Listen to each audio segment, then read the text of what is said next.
ஒருத்தன் 10, 11 வயசில் இழக்கக்கூடாத சொத்து என்ன தெரியுமா?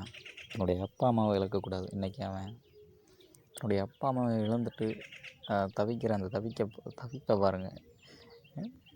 இந்த கள்ளக்குறிச்சி கள்ளச்சாராயம் வந்து யாருக்கும் தெரியாமல் விற்கிறது, போலீஸுக்கு லஞ்சத்தை கொடுத்து அதை எந்த ஒரு முறையான ஒரு டெஸ்டிங்கும் இல்லாமல் சாராயத்தை காய்ச்சினவன் வந்து குடிச்சிருக்க மாட்டான்.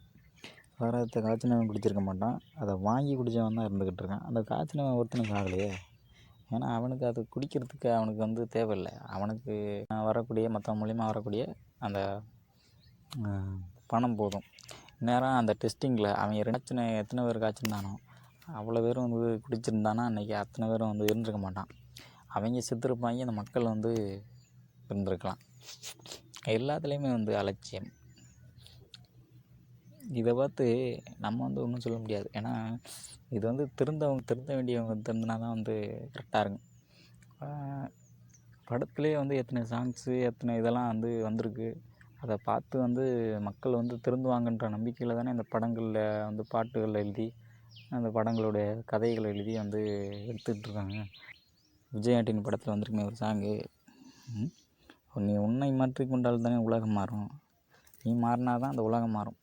இந்த உலகத்தில் இருக்கவனை வந்து தப்பு சொல்லி வந்து எந்த பிரயோஜனமும் கிடையாது. அது மாறவும் போகிறதில்ல. அந்த சீன் மட்டும்தான் அவங்களுக்கு ஞாபகம் வரணும். நீ தம்பியாக நடித்தவன் சொல்லியிருப்பான் அந்த படத்தில், நீ ஒருத்தனை திருத்திரு, நான் உன்னை நிம்மதியாக தூங்க விட்டுறேன். அதே சீன் தான் இங்கேயும். இந்த சீனு வந்து எல்லாத்துக்கும் ஒன்று தான், ஒரே கான்செப்ட்டு. நீ இந்த வீடியோ பார்த்துட்டு குடிக்கிற ஒருத்தனாவது திருந்துட்டா அது நல்ல விஷயமா இருக்கும். இந்த நிலைமை வந்து நம்ம குடும்பத்துக்கும் ஏற்படக்கூடாதுன்னு ஒருத்தன் கூட நினைக்க மாட்டான். எல்லோரும் வந்து அடிக்ட் ஆகிட்டான்னா அதை வந்து அதுலேருந்து வெளியில் வர்றதுக்கே வந்துட்டு முடியலை. இன்றைக்கி வந்து இந்த அடிக்ஷன் வந்து எவ்வளோ பெரிய இழப்புகளை ஏற்படுத்தி கொண்டு போயிருக்கு அப்படின்றத பாருங்கள். இப்போ வந்து நீ மாறினா தான் அந்த உலகம் மாறும். கள்ளச்சாரமே விற்றாலும் நீ குடிக்க போகலன்னா அந்த கள்ளச்சாரம் விற்காமல் இருந்துச்சுன்னா அவன் காய்ச்ச மாட்டான், எல்லாத்தையும் இழுத்து மூடிட்டு போயிடுவான். நீ அங்கே போயிட்டு அவனுக்கு வந்து முன்னுரிமை கொடுக்கறதுனால தான் அவனுக்கு வந்து இவ்வளோ பெரிய இழப்பு ஏற்படுதுன்றதை தெரிஞ்சுக்க முதல்ல. இதை பார்த்துட்டு எவனும் திருந்த போகிறதில்ல.